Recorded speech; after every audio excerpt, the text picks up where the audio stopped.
second round's reaching for him, so we'll see. I may have not done this correctly the first time. This might take a second here. Maybe I'm wrong on the live stream recording. No, we are. We are rolling. We are rolling. Wonderful. Okay. Super. Looks like we're all squared away with our tech.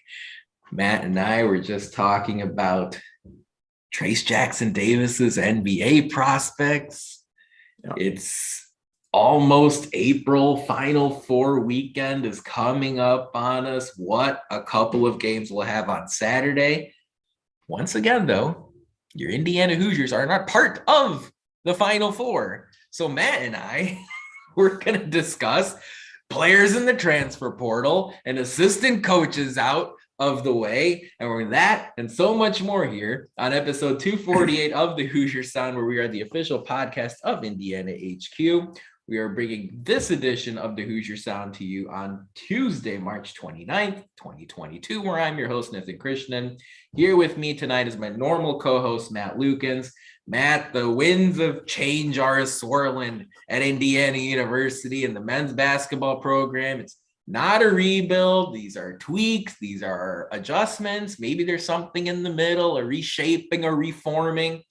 Dane Fife is out. Kenya Hunter and Yasir Roseman get promoted to associate head coach. Obviously, Dane Fife, Indiana guy, played in the early 2000s, worked his way back to Bloomington, and within a year, he's moving on. Mike Woodson making swift changes to the bench. What does this all mean? I know IU fans have taken to social media and they're uncomfortable with what they're seeing. What does Dane Fife's dismissal, Yasir Roseman, Kenya Hunter's promotion, what does this mean for the IU basketball program next season and going forward? I'm not going to lie. I have two very different reactions to this based off of timing. If you would ask me this when it happened, I would have been like, this is a terrible look for the program. And I think it's still not a great look that you're firing one of your former players. However, given some of the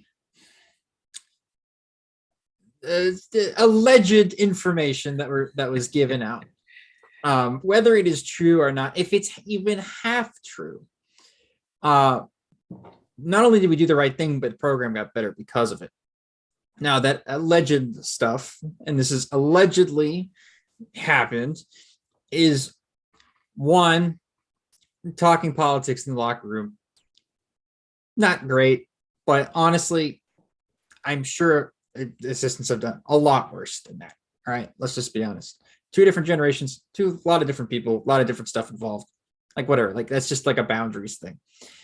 The second and most important thing that happened is that not only did he allegedly neglect his recruiting duties, which one thing, if you're brought in as like the guy to, set up recruiting and you're neglecting the recruiting, that's not great. But then Indiana's number one recruiting tool, the new NIL rules, going out and actively dissing them, and then to the point in which you have somewhat conspiracy-like thoughts on NIL. It's not great. And then expressing that to recruits' parents, including, for my information, a recruit that is very highly rated in the 2023 class, that will be up for NIL stuff due to their 5-star ranking. You guys can go and look up that stuff. Not a great look. And honestly, I personally, if that is true, am extremely disappointed that he wasn't fired on the spot. Okay. Because that is detrimental to the program to a point that is unacceptable. All right. It's one thing if you're the coach and you, like, to me, it is worse than what Kelvin Sampson did. Oh, jeez. And I know that's a lot. Yeah, but Kelvin Sampson was against NCAA rules. To me, I always thought that was a bit BS that he got hit on the cell phone stuff, because to me that it became a rule that was legal a couple of years later. And to me, that's like, whatever. At the time, yes, it was a big deal, but now it's not as big of a deal. The program stuff with Kelvin Sampson is unacceptable. But to me, what Dane Fife did is worse than what Kelvin Sampson did with cell phone. Like the NIL stuff, at least Kelvin Sampson, you can give him credit for being ahead of his time. The NIL stuff with Fife is so unacceptably bad because he's just behind the times, and he's not even behind the times. It's almost contradictory. It's right? Contradictory. It's almost going against what you're trying to accomplish. Exactly. At least Kelvin Sampson was trying to do something proactive. Well, okay? I'm not going to sit here and stump for Kelvin Sampson. I will sit here and stump for Kelvin Sampson on that. Only on that. I'm not going to say it's nearly as bad. That's my hot take. The point, sizzling. Yeah, Chipotle hot take. Yeah, for sure. What I will say, habanero hot take. Which sounds like something we might want to get sponsored going forward. What I am saying I'll take an NIL sponsorship. Trust me, I am available and ready whenever anybody would like. You're not even a student athlete. That's just a sponsorship. I mean, I have 4 years of eligibility left, and I'm ready to go. Well, and with grad school there too, you could get a fifth. What I am saying though is, as much as IU fans are upset with Mike Woodson's decision to find someone else to serve as an assistant next year, what you have to remember is this choice that Woodson made was probably tougher on Woodson than any of you talking online, right? Just a year ago, and it was literally a year ago as we record this on Tuesday night, March 29th, 2021 is when Mike Woodson was introduced officially as Indiana's head coach. He trusted Dane Fife to be his right-hand man. He trusted Fife with recruiting and game planning and in-game adjustments and all the important things that an assistant had to do. And it's taken a year, you know? Read between the lines a little bit, Hoosier Nation. And the one thing to me, and I think for the majority of Hoosier fans out there, just from interacting with all of you on Indiana HQ and on the Hoosier Sound social media platforms, Mike Woodson, more than anyone else in this program right now, has earned the benefit of your doubt. Through a year, it's a year, but through a year, he's earned your benefit of the doubt more than Archie Miller did and more than Tom Crean did. And so that's where it's at. So I don't know if he earned it more than Tom Crean has yet. well, Tom Crean, speaking of your hero, Kelvin Sampson, Crean was helping dig out of that mess. But anyway, all I'm saying my hero. Okay. Yeah. Okay. all I'm saying is with Woodson, right? For him to flip the switch this quickly, there's got to be something there. And when you look at the school's official statement released back on Wednesday, when this decision was made, Woodson said officially he's committed to doing what he believes is the best for the continued growth of our men's basketball program as we collectively work towards returning it to the upper echelon of college basketball. Sometimes that commitment can result in some very difficult decisions, and that is the case today. Woodson goes on to say more about the Hoosier family, appreciating everything Dane Fife has done, but clearly this was not easy for Mike Woodson to do. Now, I also want to point out, right, it's important that Mike Woodson and Dane Fife, and in fact, Brian Walsh as well, Indiana's new assistant, that those Indiana roots are there, right? That's what fans like. They like the fact that Mike Woodson's been through it. They like the fact that some of these coaches bring that experience. Scott Dolson, the athletic director, has been a lifelong Hoosier as well. That's great. But what that doesn't do is give you lifelong immunity. All right. That's where you have to be very careful about what you want as far as an IU basketball is concerned, because you're not going anywhere as a program if just because a guy is Indiana roots, he gets away with stuff that someone who doesn't have that background cannot get away with. So that's where I'm really glad to see Mike Woodson early. Maybe he's making an example out of Dane Fife. I don't know what's going on behind the scenes, but for him to put his foot down like this makes it very clear to me, at least as an outside observer, that he's not going to just give a miles long leash to anyone with an IU degree or an IU background. So Matt, that's how I see it. I know you love the recruiting piece though. Kenya Hunter and Yasir Rosemond have been associated with almost every major Indiana recruit to commit since Mike Woodson was hired. And Kenya Hunter, even during the end of the Archie Miller era, I know you're pretty fired up to see both guys promoted. Tell Hoosier Nation how important it is that Hunter and Rosemond both got this uptick in their position. Well, it's not just Yasir Rosemond and Kenya Hunter that I'm excited about. It's the new assistant that I hired, Brian Walsh, that I'm very excited about. Again, Brian Walsh was the head recruiter on Gabe Cupps, who, by the way, is like a top 50 NIL guy. That's a huge deal. And it's not just that Gabe Cupps shot threes with LeBron 5 years ago or however long it was. That's not it. It's that Gabe Cupps was Ohio Mr. Basketball this year. And it's Gabe, a great basketball state, by the way. Yeah, great basketball state. As a junior, he was Ohio Mr. Basketball, and he's probably one of the better prospects to come out of Ohio in the last 10 years. Don't think Ohio State was trying to go after him. Don't think Michigan was trying to go after him. You don't think Kentucky was trying to go after him. Like, there were a lot of schools in for Gabe Cupps. And he chose IU due to his relationship he formed with Walsh. That's what's important to me, because I already know Kenya Hunter's the real deal. I've seen what he's done with transfers, right? He brought in Xavier Johnson. If we don't have Xavier Johnson on this team, we don't make the tournament. Okay. That's just facts, folks. And then you've seen what Yasir Rosemond has done, helping lock up some players from the South and showing that his former players that he worked with are willing to come back and play for him. That means a lot to me. That I worked with you. Sure, I paid you to work with me because I trusted you, but then I'm also going to trust you not only to continue working with me, but to put my future in your hands when I'm trying to go after a lifelong dream of mine. That means a lot to me as well.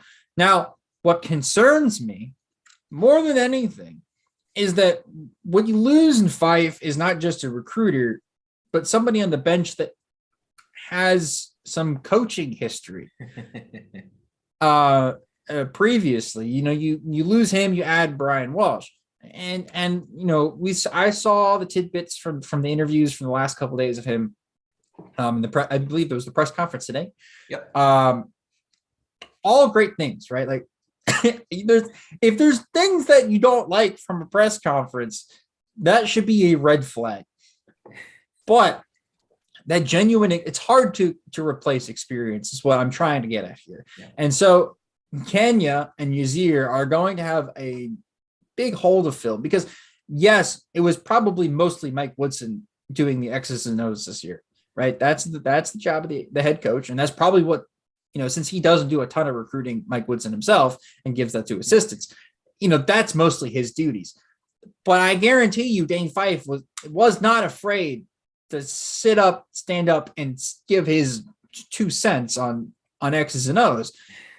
It's up to the rest of the staff to kind of, if they don't agree with Mike Woodson, to let him know they don't agree. Like, that's important. That's an important dynamic in a coaching staff. That's an important dynamic in anything in life, right? It is to get other perspectives. So I'm sure that while Brian Walsh has worked with the program, he worked under Archie Miller and Sean Miller, and then also has now worked under Coach Woodson, will have different perspectives. Don't get me wrong. I understand that, but he's not going to come with the experience and or maybe the gusto in which that somebody, an IU alum and former player and former head coach and former associate head coach that Dane Fife might have, an experience of speaking up in this situation. So that's what we miss with Fife leaving.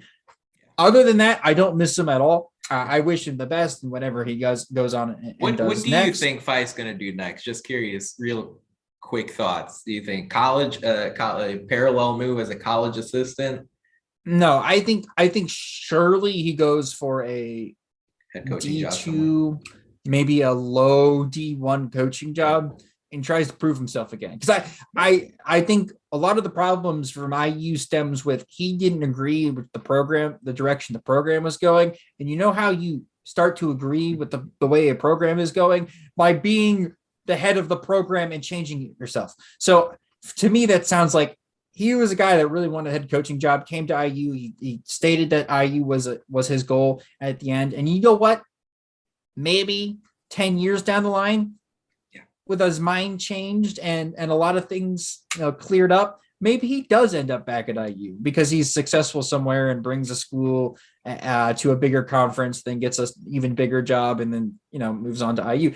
That there's an alternative reality in which that happens. But for now, I think it's his job to go and finally be a head coach again somewhere. He was head coach at like Akron, right? Before he was at Michigan State, I believe. IPFW. IPFW. Yes. So he was a head coach somewhere before. I think a school like that would want to maybe give him another shot this time because, again, IU, while going through somebody like Jeff Rabjohns, didn't publicly display any of the alleged comments that or alleged things that he did wrong. They kind of just said, hey, we're moving on. So that leaves a door open for him to go to another program and have a fresh start, which is very generous of the program, if I'm being honest, because I would have, given what he did allegedly, he would not have been able to get another job in NCAA basketball. So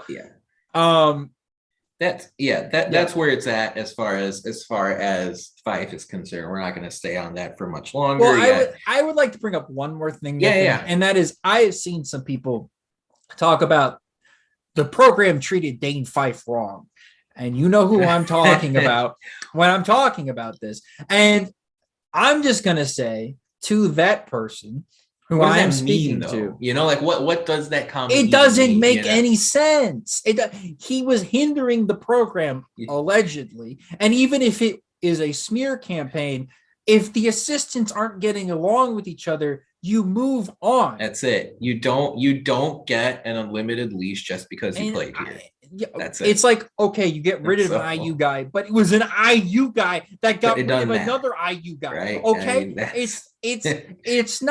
it's not like it was Tom Crean getting rid of Dane Fife, because Tom Crean's not a part of the IU fraternity, other than he was hired to be the basketball coach. Well, and guess who replaced Dane Fife? Somebody who's been in the program for the last 6 years. So exactly, that's where it is. Let's not. And here the thing I'm going to mention is that as much as I know IU fans love reminiscing about Dane Fife's playing days back in, like I said, the early 2000s, 99.5% of the basketball fans who are students right now at Indiana University couldn't tell you a single thing about it. And so when it's all said and done, right, all they care about is the team winning right now? Is the team in the best position to win going forward? And that's what it comes down to. As far as Kenya Hunter and Yasir Roseman are concerned, every major recruit that has come to Indiana, you can really point to those two assistants as playing a major role since, their time as an assistant at Indiana. One thing that really stood out to me, Matt, like you mentioned, Kenya Hunter's strong relationship-based communication. We talked about Xavier Johnson. We've seen time and time again how close Parker Stewart was to Kenya Hunter and how that played in Stewart's decision to come to Indiana. All of these things play a major role here going forward. Yasir Roseman and his connection with Ja'Kai Newton and Caleb Banks. Banks is coming to the campus of IU this upcoming fall. Those all play a significant role in Mike Woodson's decision. He released official statements on the promotions of Hunter and Roseman. Woodson said about Kenya Hunter, Kenya did an outstanding job for us this season and is well deserving of this promotion. He has a tremendous impact on every part of our organization. Will have the opportunity to lead his own program in the future. Woodson on Yasir Roseman, so that Yasir has been an invaluable addition to our staff. His energy and relationship building skills have been a big asset to us since the day he came aboard. He's a well-rounded coach who's going to have the ability to lead his own program one day and bring so much to the table. I hear your comments about no experience, Matt. I look at this as a head coaching audition for Kenya Hunter and Yasir Roseman. And I think Mike Woodson looks at it that way too. They're going to be motivated to bring their A game to the table so that next year when coaching positions open up, or in a couple of years when head coaching positions open up, guess what? Kenya Hunter and Yasir Roseman will be some of the first names mentioned. So that's where we stand as far as Hunter and Roseman and Fife are concerned. Brian Walsh is the new name coming to serve as an assistant coach now at Indiana University. It's his 6th year in the program. The previous 4 years, his initial time at Indiana University was as the team and recruiting coordinator for the program. Last year, he was the recruiting coordinator. Previously, he was the director of basketball operations at IU. And so that's what Walsh brings to the table. He used to be at Dayton. He had that relationship with Archie Miller. He used to, like you say, work for Sean Miller as well. Now Walsh takes over as an assistant. He's going to be 3rd on the assistant totem pole to start off with, but you can already tell the impact he's had in recruiting. Mike Woodson talked about it. He already said within 1 year, Brian is someone who made a tremendous impact very early on in my tenure. I believe he's someone who can help continue the positive progress that is being established at IU. In our collaborations as a staff, I continue to be impressed by his contributions, and I think he will flourish in his new role. You see the kind of positive response he's gotten from all of Hoosier Nation, including the family of CJ Gunn, for example. These are the kind of things you really like seeing in the new assistant being appointed. Looking forward to seeing how Brian Walsh can help this team overall, help this program going forward. My one question for you is this, Matt. It's great Brian Walsh got announced as an assistant. I like the move, no question about it. But would you have liked Indiana to take some time and look at possibly a higher profile candidate who maybe has some head coaching experience? Do you think this decision was made too quickly, or are you okay with how it all went down? Okay. I know I just said that I was concerned about the experience. I think it's still a fair point. That's the only thing I'm concerned about. If the program moved on from Dane Fife and this fast hired this guy, I think they were afraid that he was going to go take another job.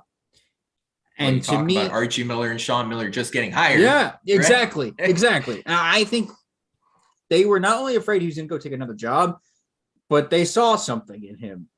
And if the staff believes in him, and Thad Matta, who's running the basketball program, believes in him, and the administration believes in him, why not give him a shot? Like, young coaches are really hit or miss, right? They can either be fantastic and almost completely turn a program around and be program changing, and or in 1 year they're gone for various reasons and they move on to another program. That's up to Brian Walsh to show what he's worth. Now, I'm going out on a limb and guessing he will not be in the XSO discussion very much. Again, that's going to be a Kenya Hunter and Yasir Roseman team effort, right? Team effort. He will almost, I'd put my entire life's earnings, given his experience in the program, he is going to be the go-to guy for recruiting for this program, which, having seen his prior results in the program, not bad. Not a bad hire. We'll take it. Like, sure, he was not the go-to guy on 5-star Jalen Hood-Schifino. Sure. You know, that was Kenya Hunter's team. Right. But to me, Gabe Cupps is almost as important as Jalen Hood-Schifino. Almost as important.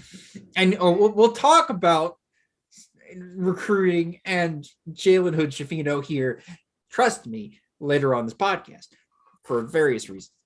But Gabe Cupps is very important. Why? He's in that background. He's in that IU footprint that everybody talks about, right? That IU should own. And he's one of those recruits that if he had gone to Ohio State, if he had gone to Michigan State, if he had gone to Illinois, God, we'd hate. We'd be like, how did we let him go to these places, right? Like, I wish he'd come to IU. And so he's one of those guys that he's extremely important. He's a program builder, and a bunch of other things, a bunch of other cliche sayings, but he's a seriously very important recruit given where he's from, the position he plays, the style of play he has, and the person that he is. And to me, if you can go and lock him up, or lock him down, lock him up, Jesus, lock him down, and take him away from other schools and build a relationship with somebody whose dad's a coach, right? Like, if you can get a coach dad to trust you and then have his son trust you as well, that means a lot to me. All right, that just means a lot to me as a guy who's grown up watching sports. Like, coaches are supposed to be the role models, right, of sports, and they're going to be looking for their sons, coaches, their sons, to go and play for people that they'd want to play for, right? And so if Brian is able to do that, good for him. And that means in the long run, I like the outlook for Indiana recruiting if he can go do that. Yeah, I think that's important. And to me, the speed at which this happened was very important. That's critical because, look, whether it was an experienced hire or someone who's new to the assistant coach game, I wouldn't mind either way. But I think Indiana expediting this as quickly as they did was very important. Why? Well, as we're going to talk about in a minute, a handful of players have left the program, and you have open scholarship spots, and you're not recruiting necessarily for 2023 or 24 or 25. You're recruiting for this upcoming season. Right, Brian Walsh, and he talked about this in his press conference earlier today. He feels like he's comfortable in the Midwest. He's comfortable in sort of the Ohio, Pennsylvania type of region in the United States. If you can go out and land one of the 4 5-star recruits who are available for the class of 2022, or if you can go out into the transfer portal and land somebody that you have that relationship with, dating back to your time as a recruiting coordinator here at the school, you can make an immediate impact at this program because IU's got an open scholarship spot. IU could have more coming up down the line. I did find there's a fun fact here. According to 24/7 Sports, and I don't believe this has been confirmed anywhere, but according to 24/7 Sports, Kenya Hunter was responsible for Brian Walsh's college basketball recruitment. Yes. When Walsh went to Xavier in the first place. Okay, I'm glad. I wasn't sure. Things have been a little crazy around here. I didn't see that confirmed. I'm glad you confirmed that for me. That should help the camaraderie just a little bit on the sideline, unless things didn't go well. Walsh ended up transferring to Akron, so what do I know? But when it's all said and done, I like what I'm seeing there as far as Indiana's assistant coaching staff. You got to move quickly, and now Hunter, Roseman, and Walsh, along with Mike Woodson, will be involved in the transfer portal, will be involved as far as class of 22 recruits are concerned to fill out IU's roster going into this next year. We're going to talk about the players who put their names in the transfer portals, guys who you could think about coming into this program. But first, it's time for Who Won the Week this past week in IU sports. And even though the Indiana Hoosiers women's basketball team lost to UConn on Saturday afternoon, they're absolutely worth complimenting on another wonderful season under Terry Moore. And the Hoosiers fell to the UConn Huskies, who eventually won the regional and made the Final Four by a score of 75-58. I don't know how UConn found a way to get that Bridgeport site as far as the Sweet 16 and the Elite 8 rounds are concerned. I guess as long as you're a good program, you'll get some of those breaks as far as the hosting is concerned. It wasn't technically hosted by UConn, which is why they were able to play there. All sorts of funny business as far as the women's basketball tournament is concerned. But hey, Indiana and NC State had to play road games. UConn ended up winning both. The Hoosiers had an outstanding season. Once again, we're talking about a program that hosted the NCAA tournament for the first time in program history. They returned to the Sweet 16, back-to-back Sweet 16s for the first time in program history. They made the Big Ten tournament final. They broke into the top 5 for the first time ever in program history. And what an amazing season for the IU women's basketball team. Can't wait to see who decides as far as their future is concerned. Players like Mackenzie Holmes, will they return to Indiana next year? Grace Berger, can't wait to see what the makeup is like. A couple of names have been thrown out for potential transfer targets for Terry Morin going into next season. So Indiana should once again be a top 25 team next year and should once again record a bunch of big wins. If you'd like to subscribe to our podcast for free, all you have to do is search for the Hoosier Sound wherever you listen to podcasts. Stay up to date with all of our information by following us on Twitter at Indiana HQ and at the Hoosier Sound. If you enjoy our show, leave us a review, tell a friend, share our links. Your support really helps us grow this podcast and reach more passionate IU fans such as yourself. Matt, within a couple of weeks of the season ending, 4 Hoosiers have put their name in the transfer portal. Those 4 reportedly are Khristian Lander, Rob Phinisee, Parker Stewart, and Michael Durr. This is the day and age of the transfer portal in college basketball. About 1,000 players, literally 1,000, have put their names in the transfer portals, according to verbal commits. Talk to me a little bit about the overall decisions here for the 4 players. Is there any surprise here as far as the names you've seen put themselves into the portal? Is there one that you would like to have seen come back to IU next year? What are your overall thoughts? Yeah, that's an easy question, honestly. Durr didn't really give us much, though. I would also give him a solid 10% credit on that Purdue game that we won. At least, all right. He gets a lot of credit for that game for an individual player. But you know who got the most credit for that game? Rob Phinisee. And that's who I'm going to miss the most. Like, not only because, well, 1, he's really good on defense. 2, he can play off the ball as a small guard. And, like, that's really important. But also the most important thing, well, not only that, he not only can play off the ball, but also he was like part of our like game winning lineup. Right. Remember, the best lineup that we had basically statistically was Xavier Johnson, Phinisee Johnson backcourt with Trey Galloway, Race Thompson, and Trayce Jackson-Davis. That was our best statistical lineup that played a ton of minutes together. That was our closing lineup that played and that won us a lot of games. So we're missing a very important piece, right? In Phinisee now. Of course, with a 5-star freshman point guard coming in, that's not a Khristian Lander, by the way. By no means is Jalen Hood-Schifino Khristian Lander. You can throw those comparisons or those thoughts or concerns out the window. He's way more ready than Lander was. No discredit to Southern Indiana size-wise basketball, but size-wise, also competition-wise, IMG plays. If you want to go play the best competition possible, Montford, but yeah. Montford. Yeah. I mix those schools up all the time, but even though like 2 hours away from me, Montford, you go to Montford if you want to play the best high school competition. Okay. You just do the prep schools, that prep school circuit that they play, the private school circuit that they'll even travel and play really, really good public schools. They get the best games. They get the best training.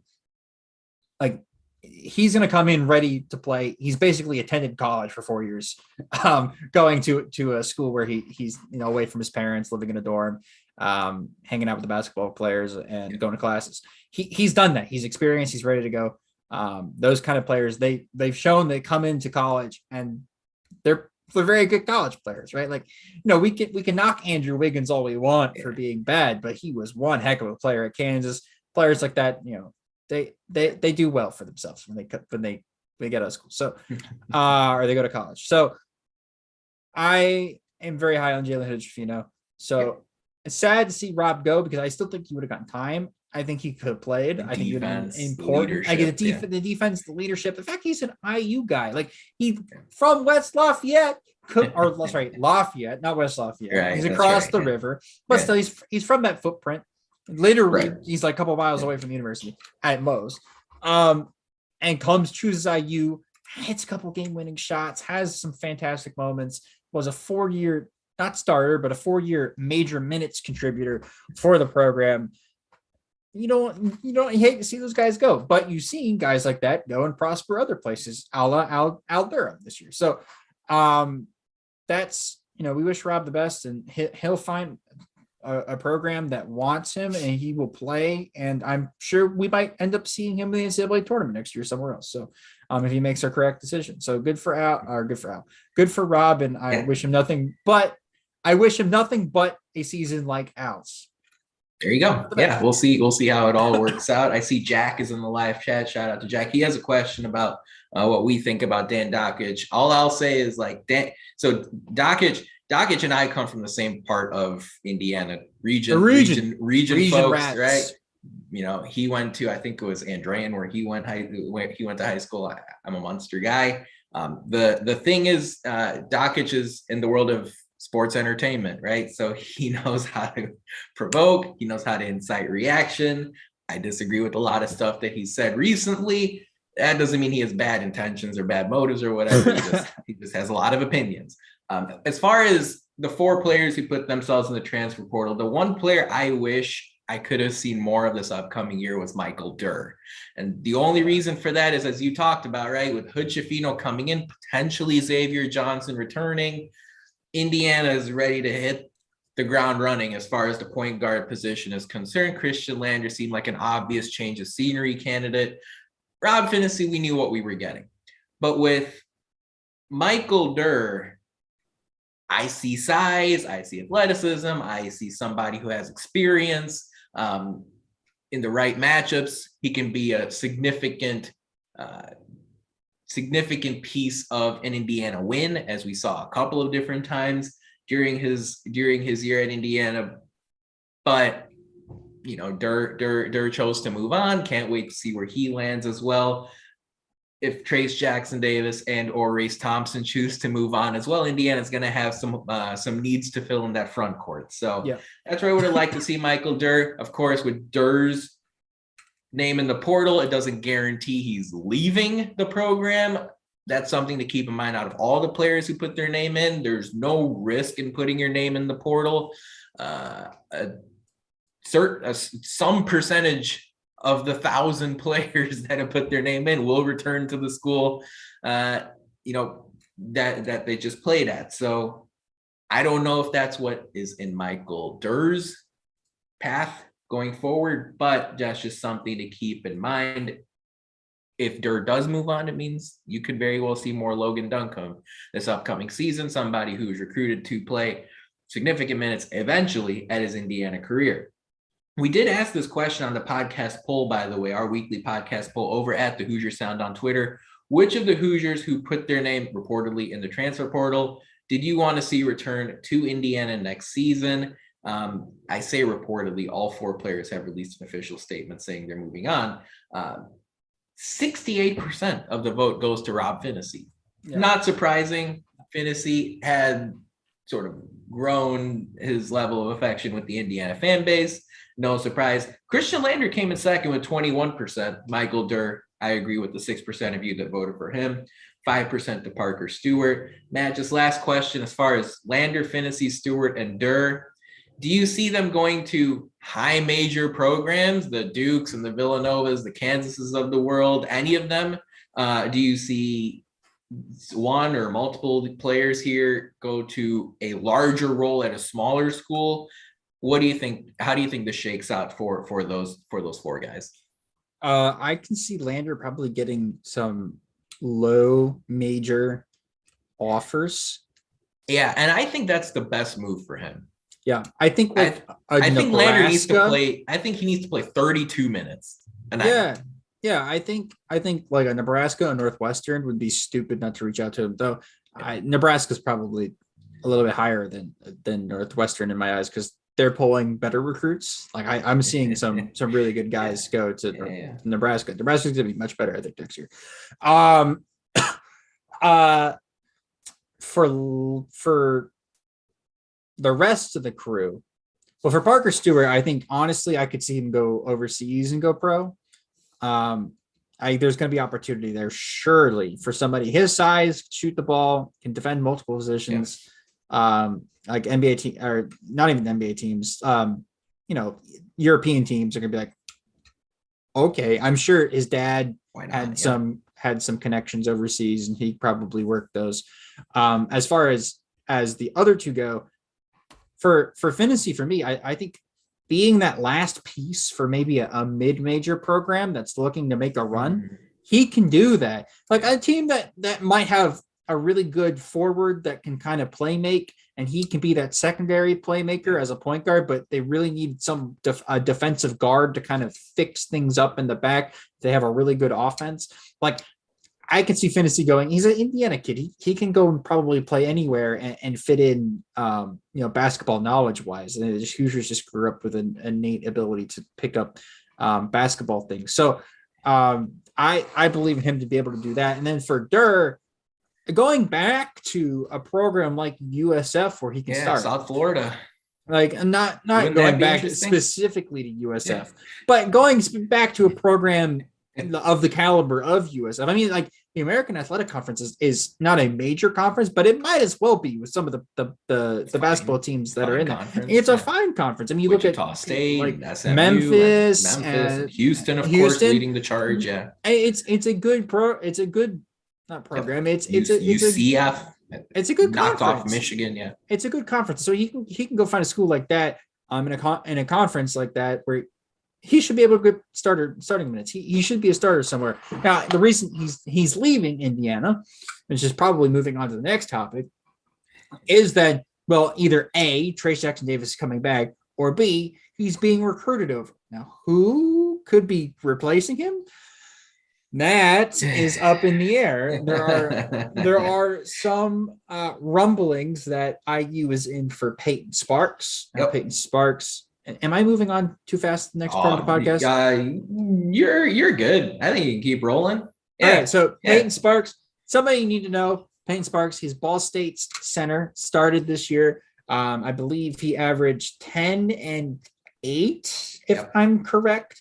13.5 and 8.5 this year as a freshman at Ball State. That's important because, well, one, he started as a freshman at Ball State, and secondly, he put up good statistics on good shooting numbers. He shot like, I think 48% or a little bit under 50% from the field. That's fine as a freshman. Obviously, the MAC is nowhere near as physical as the Big Ten. But also, he's a freshman, so he's nowhere physically as ready for the Big Ten as he would be for the MAC. So I think that's somebody, if we lose Trayce, somebody really good to look at bringing in. He's an in-state kid. He's from Indiana. He played high school in Indiana. Went to Ball State. Ball State got rid of their coach, so there's a good reason why he's leaving Ball State. It's not like he's just leaving for no reason. I like that move a lot. If Trayce leaves, don't rule out Sparks possibly returning to Ball State either, though, with Michael Lewis taking over as head coach there. Former the IU guy, of course, second all-time in assists and a UCLA assistant. So we'll see what Sparks does. Interesting to keep in mind. But IU, if Trayce leads, needs another big. We just do. We don't have another one on the roster outside of Logan Duncombe. There needs to be some depth there. I'm sorry. You don't want to play 5 guards, fly up and down the court, man? No, please, no, God, no. Logan Duncombe, Jordan Geronimo, really the 2 players on the roster right now that have front court capability. Oh my God, no. Jordan maybe Caleb Banks, who's 6'8", but I see Caleb Banks more as a 3 than a 4. It's probably a hybrid, but that's where it's at. Yes. So really, I feel like we'll be saying more names if one, Payton Sparks decides to return, and Trayce Jackson-Davis decides to hit the road and go to the NBA, which to me, by the way, is a whole other conversation whether he goes or not. I think we'll save for a couple minutes from now. Okay. The other players to look at that are in the transfer portal, Nithin. Yep. Sean Mcneil. Yeah. It's a new one. He's the one other player. I've only seen Indiana linked with 2 players in the portal right now. It's Sparks and it's Sean Mcneil. Mcneil, a 6'3" shooting guard, played at West Virginia. Anthony Leal type player. Hover around the perimeter, shoot a bunch of threes. He was a 36% 7% in his West Virginia career. Played calling him an Anthony Leal type player to me is a bit of a disrespect to who Sean McNeil is. He's a true style, sure, but he can put the ball on the floor, and that's something to me that's very interesting. He looks like what I thought Parker Stewart was going to be, which is like a 37 to 40% 3-point shooter who can also put the ball on the floor. I'm not going to lie. I was led astray on the Parker Stewart putting the ball on the floor idea. I thought this year he did not look good. He looked overwhelmed when he dribbled the ball at all. Right? He became very one-dimensional as the year went on. I can understand why you would like to let the 45% 3-point shooter let it fly from 3, but it became a very specialized role that Stewart played. McNeil, someone who can do a little bit more. Yes, he's a guy that, look, they overhelp on a 3-pointer. He dribbles it in one dribble and takes a long 2, or can has a nice side step back. He's got a couple more moves in his arsenal that Parker did not have in his arsenal that was, or maybe that Parker wasn't able to show. Parker might have that in his bag. He just didn't show it at IU. He's shown that, who knows, at a really high level. Okay, like the Big 12 is a better basketball conference. It is than the Big 10. Top to bottom. Yep. Top to bottom. They are. And don't even just give me the Big 10. So this is one thing that fires me up about what Mike Woodson just did over the course of the last week, because there's plenty of room at the top. If there's one thing the last 2 weeks have taught us, and there's one thing the 2021 NCAA tournament taught us, there's plenty of room at the top for someone to grab the Big 10 by the horns and become a dominant force, become the Kansas or the Villanova of the Big 10, because the entire conference is a mess, right? Yeah, it's a disaster. It's a mess, right? And it's easy to make fun of Purdue. We did that. The way they lost to St. Peter's in the Sweet 16, hilarious. But every team in the conference needs to be embarrassed, because that Purdue team, pretty much wire to wire, was the best team statistically in this league. Yes. So every school in this conference has a chance, including, whoever, including Indiana, to rise to the top. Iowa, you lose to Richmond. Illinois, you escape Chattanooga and you get blown out by Houston. I mean, can someone please step up? The Big 12 is head and shoulders above the Big 10. And that's why seeing someone like Mcneil could be a very helpful piece to this team. Yes. Also, to me, I think all I need to know is, one, what's his 3-point percentage? 38%. 38% in his career, 37% last year, pretty consistent. Correct. What's his free throw percentage? He's an 86% free throw percent holder. Yep. Like, he would look really big good. Minutes too. Someone who played in the mid-30s. West Virginia overall had a tough season, but not only played in the mid-30s, he averaged 12 points per game in the Big 12. Yeah, good shooting numbers. That's important. One foul a game, which you can bump up to like 4 in the Big 10, but that's a whole different conversation. Yeah. And then to me, transfers are really hit or miss.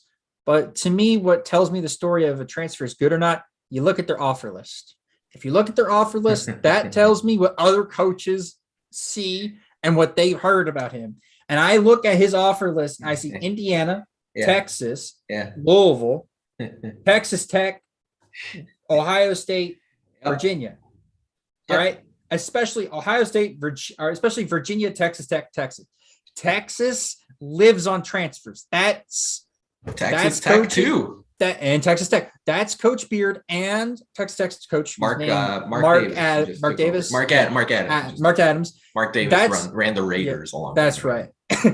Those two, that's the bread and butter. Okay. And if they're offering him and going after him and interested in him, that's very important. Then Ohio State and Virginia. Virginia is huge to me, offering him. Again, awesome. One, I'd love to get one over them taking Armand Franklin from us. But the second thing is, they're looking to upgrade their squad going into next year. And if they see him as an important piece, that means he's good defensively. right? Because Virginia's not going to recruit somebody that's not good defensively. Like he ain't going to play at Virginia if he can't defend.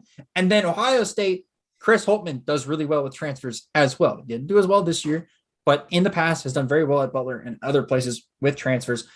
To me, that speaks volumes about how good Mcneil is. And if we were to get him, I'd be very excited. Yeah, Indiana.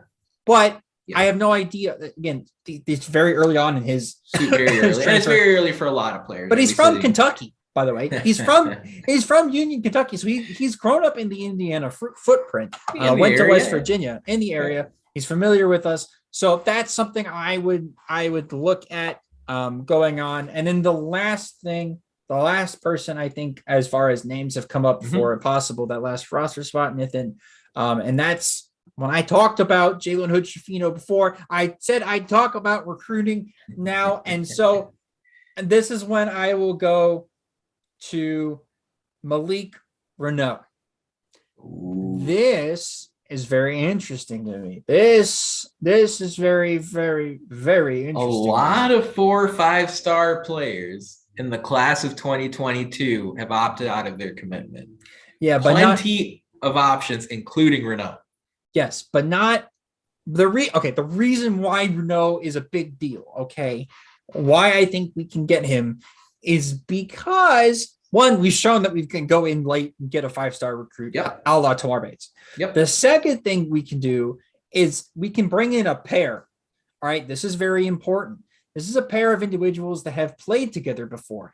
Now, Malik Renault goes to Montverde Academy. This is why I brought up Jalen Hood-Schifino before I talked about recruitment. They play together right now in practice, okay? Yes, they're the same year. I'm sure they're probably friends, given that the fact they're on the same high school team. They're at least friendly with each other. He committed to Florida, which is right around the corner from where he goes to high school. He's from the Florida area anyways. Making a run for him and possibly getting him would be fantastic. Okay. You don't understand. This kid is really, really raw, but he's really good. He's a forward that can put it on the floor and can dunk the living heck out of the ball. Amazing. Okay. He's an elite athlete. He's every bit of 5-star. And somebody that I am looking to for IU to possibly go after. Also, he's a really good facilitator of the ball for a guy his size. He's not a center. By no ways he's center, but he's more of a power forward. He's somebody that would fit perfectly with Trayce if Race leaves. So let's say Trayce decides to return. We still have that extra roster spot. We bring in Mcneil, but then Race leaves. This is a guy I can see that is the perfect replacement for Race. He would step in day one. Day one, he would step in and be not what Race is, but he'd be a decent replacement for him as a 5-star recruit that has played with a 5-star that is coming in and has some familiarities with some of the people already in the roster. Tamar Bates and him have played against each other before, not only AAU, but IMG versus Montverde. They're in the same area. They all know each other. Okay. So he's going to have a lot of familiar faces in the locker room with him. And I think that leads to really good things on the court. For instance, 5-star recruits that have played together in high school, gone to the same school. Mike Conley, Greg Oden. But now they were a little bit higher rated, and obviously I think Greg Oden would have gone on to do great legendary high school careers, and Mike Conley's probably an NBA Hall of Famer. Well, great player. Yeah, I mean he's a multiple-time All-Star and you know, not a champ yet. We'll see. Not a champ yet, but could be. There's time. There's still time, but I think, you know, okay, not Hall of Famer. I'm sorry. On the verge of very being good. NBA, Hall of very good. Yeah. He's been on all pro teams before. So he's a very, very, very good NBA player. We'd be lucky if Jalen Hood-Schifino and Malik Renault are half of what Greg Oden and Mike Conley were in college. But that's kind of what happens when duos who have played together play together. Another duo on our team that's played together. Actually, we had a trio, but one didn't play. is Anthony Leal and Trey Galloway. They played together on an AAU team, but they didn't play together in high school. Of course, that's even more familiarity. That's more games under their belt. So that's something I would look at. Like, hey, this is really good. If this happens, can you build that camaraderie, that chemistry? Renault, left-handed, 6'9" forward, very similar to Trayce Jackson-Davis as far as playing style is concerned. I see he's Indiana a better passer of the ball going down that road if Jackson-Davis moves on. Rob Cassidy of 24/7 Sports reported late last week that Miami, Memphis, Arkansas, Indiana, all sort of leading the way as far as Renault's recruitment is concerned. And as Matt has pointed out, he keeps referencing one roster spot. That's what's open right now after the 4 players have put their name in the portal.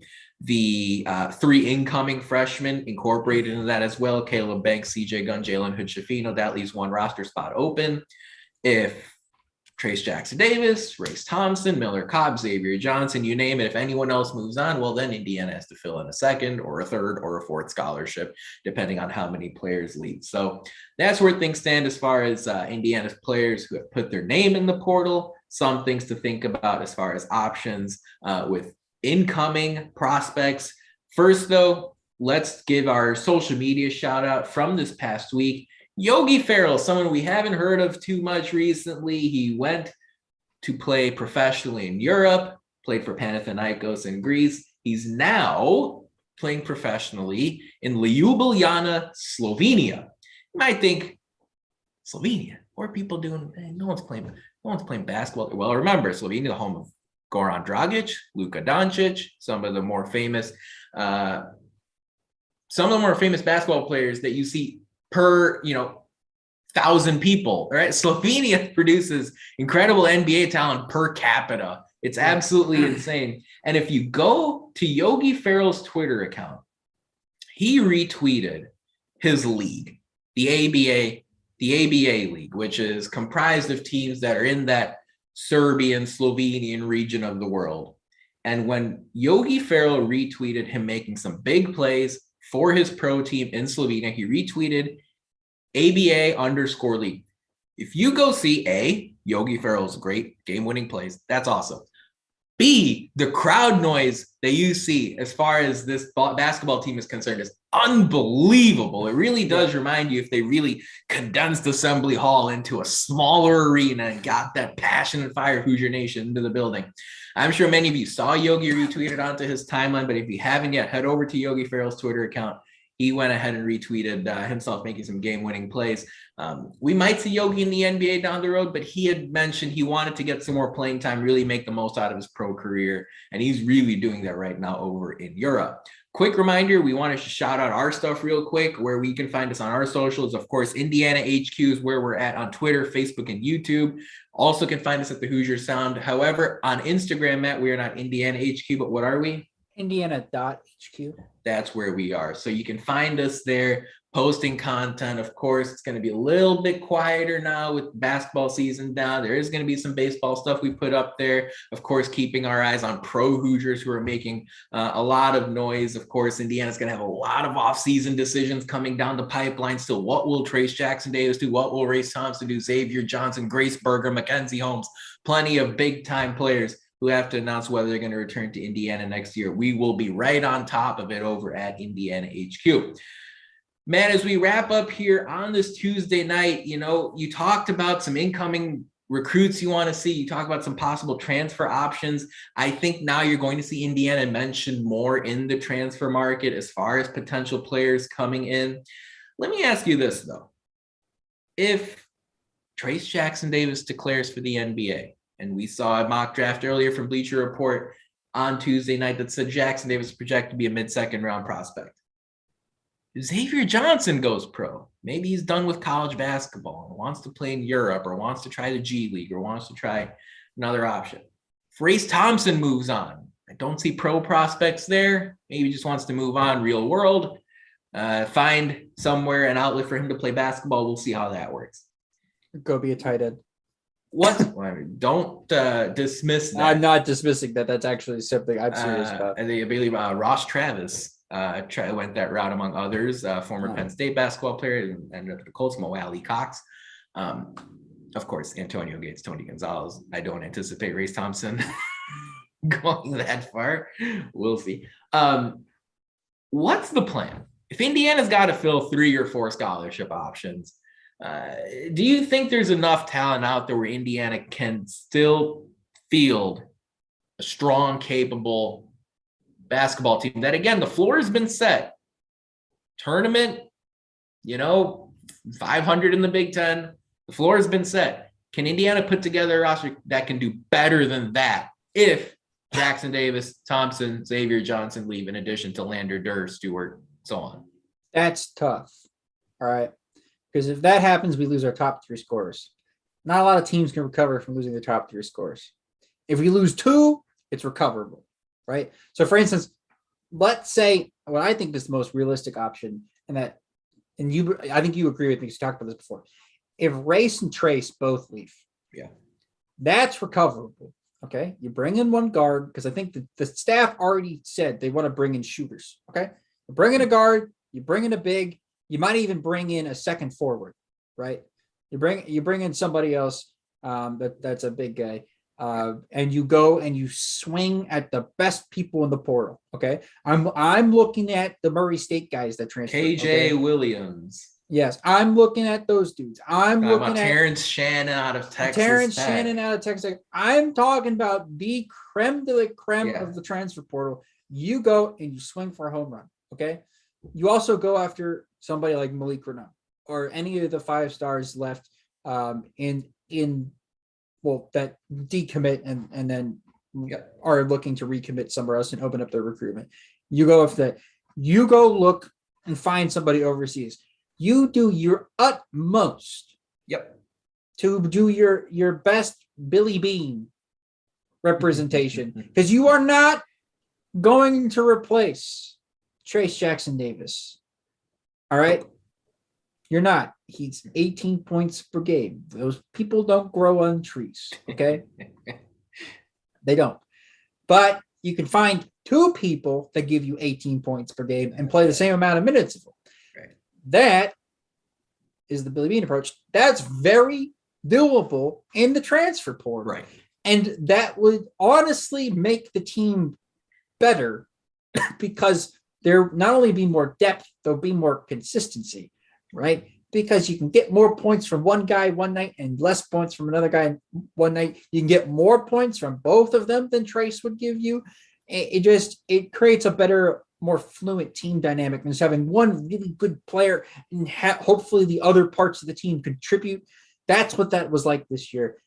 Having a more complete team of 5 guys that can give you that carry performance on any given night. That's what you're kind of looking for from an IU team. You're not going to get that starting next year, but you can get close to that. Right. You can get very close to that. You see progress. Yeah. Right. And so progress to me would be, after all is said and done, who stays and who goes. If we can have Xavier Johnson back and have 2 other guys that can run along with them that partner with a shooting guard and a small and Miller Kopp. I think Miller Kopp. Tamar Bates might be that guy, right? But give me 3 dudes in the starting 5 that can carry a game. If we look at that and we got 3 dudes that can carry a game, I'm happy. We go into next year and I go second weekend. That's the goal. Top 4 in the Big Ten. 12 and 8, 13 and 7. Yeah. Because you look right, Nithin, you look at any really good Big Ten team. They got 3 dudes that can give you a good night. Oh yeah. For instance, Illinois. Kofi is number 1 dude, right, on that team. Trent Frazier was a very close number 2, underrated as heck. Yeah. And then I thought Plummer. Yeah, okay. Plummer was number 3. Plummer. All right. Plummer was a big. Plummer was the 3rd. Was a swing or a miss guy, but when he hit, that's fine. He hit a home run. Okay, and that's fine. That's 3 guys, right? There you go. So you look at somebody like that West Virginia transfer whose name Sean McNeil. Sean McNeil. You look He's at someone Sean who McNeil. can hit you for 20 points. He's somebody who literally, if you look his name up, there's like 6 games that pop up where he gets 25, right? There you go. That's a dude I'd run out there and be happy running out there and saying he's a dude that can get you that.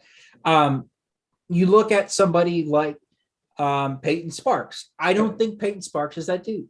So you'd have to go and get somebody else for me to bring them in the starting lineup, a forward or something like that, like a Terrence Shannon, who can go and get you that, right? You need high level transfers. This is not, or one of the Murray State guys. Like, yeah, and this is the part of this part of the game now, right? I know there are a lot of fans that are frustrated. I'd prefer, you can prefer whatever you want. And again, I'm not anti homegrown recruits, not by any means, but it's like free agency nowadays. In the NBA or the NFL, you may not like it, but that's just how it is. Probably there can be some more constraints as far as like opening and closing of certain windows during the year where it's not, as free willing for all these players, but this is the way it is. And if your NBA team or favorite NFL team doesn't have any free agents during the year, during the offseason, that's a bit weird, right? That's a bit strange, right? And so that's the way college basketball is. You're going to add players like that. And I'm looking forward to seeing Indiana take this approach, but you better believe for players like Sean McNeil or Terrence Shannon or KJ Williams, you are going to be fighting pound for pound with about 30 other high-powered, high-major schools. Not just high-powered. Nithin, not just high power, like the highest of powers. I mean, that's what we're talking about, the Dukes and the Kansas and Kentucky and like all the I mean, how high powered Gonzaga, you name it, right? I mean, that's what how we're talking high powered is Kentucky. I mean, honest, at this point, I have as much faith in John Calipari as I have in Matt Painter, and that's zero now after the tournament. I'm saying is, that's where it's at as far as the roster is concerned. Indiana has some options. I want to say that if Indiana has to fill the shoes of Trayce Jackson-Davis and Xavier Johnson and Race Thompson, I think Indiana can do it. As I scroll through the available names in the transfer portal, and I'm not talking about, hey, if Indiana lands the top 4 guys, that's not what I'm saying. Realistic options. As well as the players who, if you can land a player who is decommitted, like Indiana did with Tamar Bates at this point last year, a player that I like a lot that we haven't mentioned tonight is Deontay Davis, the 4-star wing out of Indianapolis. That's a player I would like to see come to Indiana. If Mike Woodson and the staff feel like that's a route, that's a way they want to go. These are the options Indiana has in the case that the high number of players go. Again, we were talking already, Lander, Stewart, Durr, Phinisee. If you add to that Jackson-Davis, Xavier Johnson, Race Thompson, you obviously have to fill in some roster spots. So that's where IU stands right now. Obviously, early here in the offseason, plenty of movement, lots to talk about. By the time this we come around next week to record another podcast episode, you better believe there will be another 500 names in the portal and a bunch of movement that happens all across college basketball. So Matt, as we wind down here, what are your final thoughts as you look at the moves that Indiana's made this offseason? And I would also love Final Four picks from you. Who do you have in the 2 semis? Who do you have winning it all? Curious to get your picks for Saturday and Monday night. Look, I think the winner's Kansas.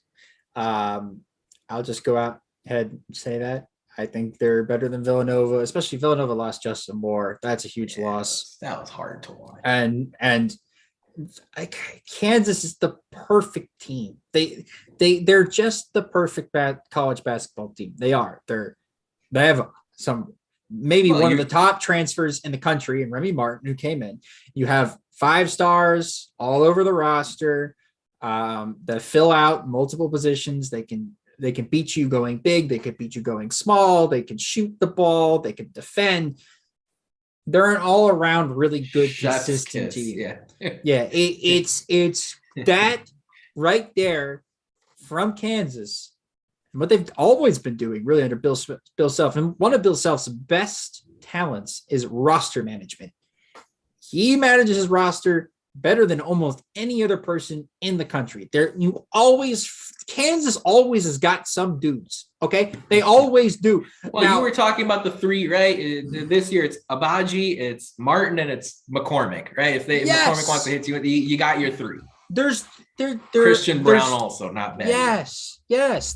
They can hit you with 3 different dudes, and you gotta pick your poison. Yeah. Right? Pick your poison. You want to double McCormick? All right, that leaves one of their shooters open. Outside, Brown outside. Brown outside, or Ray Martin when he comes in to take up space, right?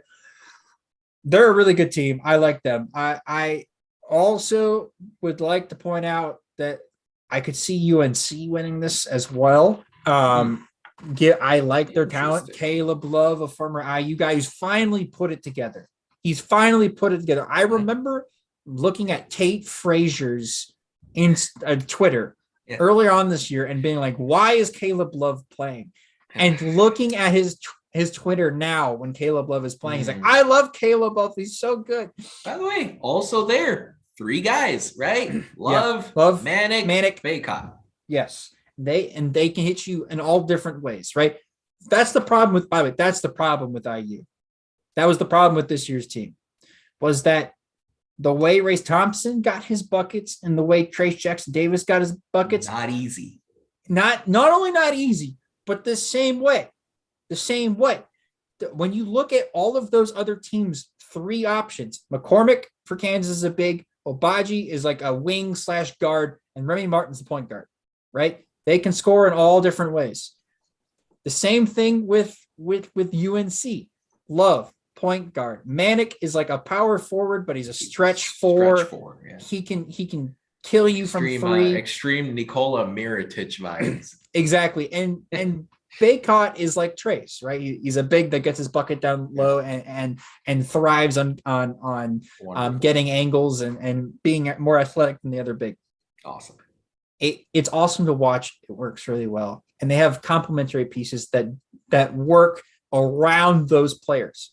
That's something that I need to look at next year. By the way, one last thing. I saw his name in the transfer portal today. I thought it'd be kind of funny if we ended up mentioned with him. That's Adam Miller from LSU. So he's the former 4-star, high 4-star guy that went to Illinois, had actually what I thought was a pretty good freshman year with the Iodun Subu and Kofi Coburn, got injured, transferred to LSU, didn't play this year. Now LSU has got a new coach because they had to fire Will Wade, their old coach, and they're going to have a postseason ban.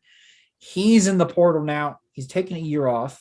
So he's done the Parker Stewart, except he was an injury and Parker had a very what's up? Personal. Yeah. Miller hurt, Stewart personal. Yeah. Yes, but he's taking a year off. And that's somebody who's got a lot of promise. He's played in the Big Ten before as a freshman. He wouldn't be one of those 3 dudes I talk about, right? But he'd be a damn good complementary piece. That much I could tell you. And I could see a lineup of Xavier Johnson. Let's say Tamar Bates is one of those dudes, which I think he very much could be. Tamar Bates, Adam Miller, Miller Kopp, and a big that we bring in. That's one of those dudes. Of course, Jordan Geronimo in the picture too. Jordan Geronimo could be that 4, but any of those guys, that's a really good 5. I like that a lot. So again, very fluid. I saw some people on Twitter today talking about good IU news coming up. I have no idea what that's about. Don't ask us. We don't know. We don't know anything. Where they're hearing that, I have no idea. But don't be surprised if you see IU news at all in the next couple of months, because it's going to be crazy. I'm sure. The next couple days. I mean, look, what happened the last time, Nithin, we had a podcast to now? I wouldn't be surprised if we have 9 transfers in the next 3 days. In and out, all sorts of declarations and this and that. And, I mean, I guess I would be surprised if it was 9. I would be very surprised if it was 9, but like league wide, right? You're seeing players like Joe Toussaint. He put his name in the portal out of Iowa. A number of quality players in the Big Ten. EJ Liddell put his name in the NBA draft. Gabe Brown did as well. Ron Harper Jr. This is life now. This is the next 1 to 2 months. It's going to shape what college basketball looks like a year from now. I can't wait to see how it all plays out. I just need to see the Big Ten next year collectively get their heads out of their rear ends, stop playing out of the post, get up and down the floor, score some points, and win some games in the NCAA tournament. It's embarrassing to see how poor this conference has played. They have not won a title, a national title, since 2000. That's embarrassing, right? And no team was close this year, right? I mean, UNC made a run. There was not a UNC in the Big Ten this year. Okay, so for that to come to this point, it's really sad. And Kevin Warren, somebody who has been in power now for a couple of years, the head man in the Big Ten, commissioner of the Big Ten, make a legacy move, man. Do something that you can be remembered for. Maybe you adopt something new as far as how, TV timeouts get taken care of during a game. Maybe you, figure out a way to allow for better teams and better players in the Big Ten. Find a way to make Big Ten basketball more appealing. Find a way to make Big Ten basketball more intriguing and more successful in the long run. And Mike Woodson and the staff, like I said a moment ago, you have a chance to become the Kansas or the Villanova or the Duke or the Gonzaga of the Big Ten. This conference is there for the taking. And I understand IU fans are happy because he made the tournament. I was happy. They exceeded my expectations this year. They won 21 games. Year one, great. In a couple of years, Indiana can be the dominant force in this league. They just have to want it, and they just have to execute that plan. As far as the Final Four is concerned, I have Duke and Kansas, with Duke winning it all. I just see a different Mike Krzyzewski. I see a different Duke basketball team than I saw against North Carolina at the end of the regular season, than I saw in the Champions Classic at the start of the season. Duke feels more collectively strong and united than they have in previous years when they had more talented teams. So make sense of that. Coach K's halftime, in-game, post-game interviews this tournament have been absolutely wonderful to watch. He looks like someone who, as crazy as it sounds, with the team in the Final Four, has less pressure on his shoulders than he has had at any point in the last 10 years, which is incredible to watch. I love every time. This is maybe something he's done over the last, handful of decades in his career, but I feel like he's really referring to his players by first name a lot more. You hear a lot of Paulos and Wendells, and it's just really funny to see Coach K slightly adapting even at the end of his coaching career. But with that said, that about wraps it up for our 248 show of the Hoosier Sound. Thank you so much for joining us. We really appreciate your support. Thank you to our live audience. You're all beautiful people. To hear more fantastic episodes like the one you heard today, be sure to follow us at Indiana HQ to make sure you don't miss any in the future. You can also go to our website, indianahq.com, to find it all in one place. But as always, thank you for listening, Hoosier Nation, and we will see you next